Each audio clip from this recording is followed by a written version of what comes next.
channel.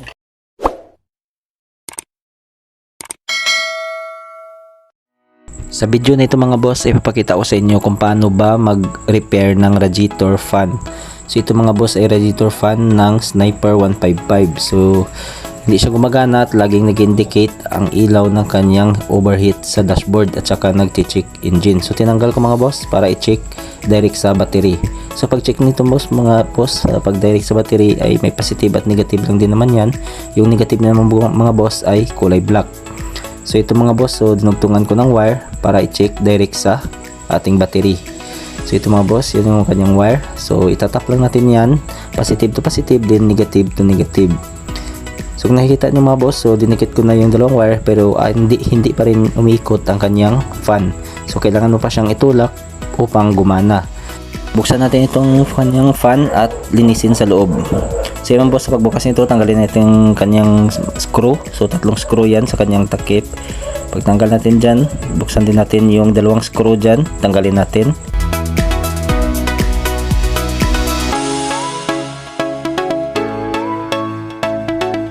So pag natanggal natin yan, sunod natin ang kanyang LEC.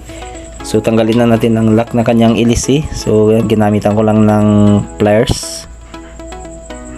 Pag natanggal na natin ang kanyang nut mga boss, tanggalin na natin ang kanyang LEC.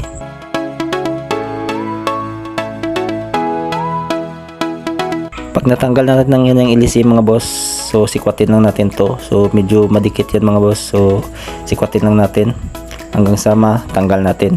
So pag natanggal na yan, so ingatan nyo lang dahil mayroon yung washer na plastic, baka matapon at hindi na may balik. So ayan, marumi na, so linisin lang natin yan.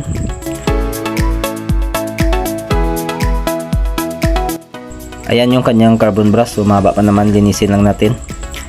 So yung tinuturo ko mga boss yan, so lihain lang natin yan gamit ang 1000 grip na liha. Linisin natin yan. Ingatan lang natin, baka mawala natin itong kanyang washer. So tabi lang natin yan. So gumamit ako dyan ng carburetor cleaner or yung pang throttle body cleaner.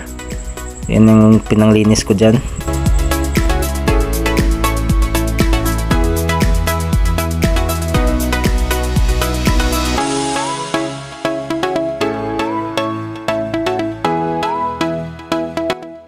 Sunod naman na linisin natin na ito, lihain lang natin siya paikot gamit ang 1000 grip na liha.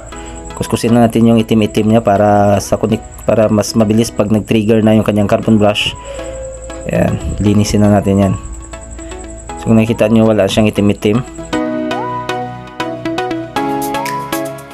Sa pagbalik naman nito, so medyo pahirapan. So yung diskarte ko dito ay nag-cut ako ng plastic na bottle. So nag-cut ako doon at tinupi ko, saka tinulak ko yung carbon brush niya papasok sa loob. Ayan, gamit ang plastic na kinat ko. At saka natin ipasok ang kanyang motor. So ayan. So ganyan lang pagbalik mga boss. Sa pagbalik naman ng takip mga boss, kailangan natin lagyan ng pandikit. So gumamit ako dito ng 1101 na liquid gasket. So yun yung ginamit ko pangdikit para hindi siya mapasukan ng tubig.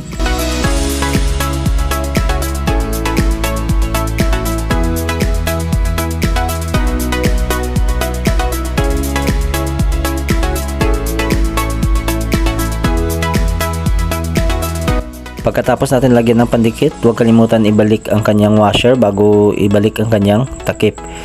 So dito sa part nito mga boss, so ina-symbol ko na para ma-testing na kung okay na ba ang ating radiator fan.